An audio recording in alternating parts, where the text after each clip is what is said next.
naman ang akin agad. With all the issues, alam mo, Commissioner, you're the go-to person talaga when it comes to like, ako like I said, I'm ano of your work, no, body of work. You're the go-to person when it comes to... I've written about 10 books and articles. And articles. And published in the UN.org of the United Nations. Oh! Yep.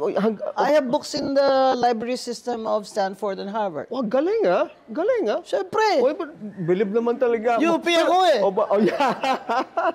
UP, talaga UP.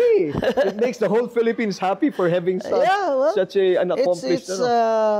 I did not even expect it, but I just kept on writing and writing. You know, I wrote law books, gender equality. Law books, of course. This is about international law. Well, also I wrote textbooks, the local government code for UP, the Philippine Auditing Code, Auditing Code of the Philippines. It's in Rex Bookstore.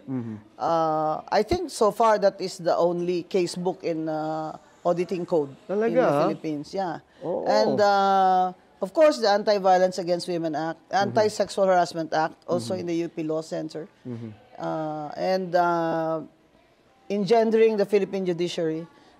So what's really important is that, you know, writers and scholars and practitioners should write books for the next generation of lawyers. Well, and hopefully the judges are also reading our books. Oh, that's good. That's good.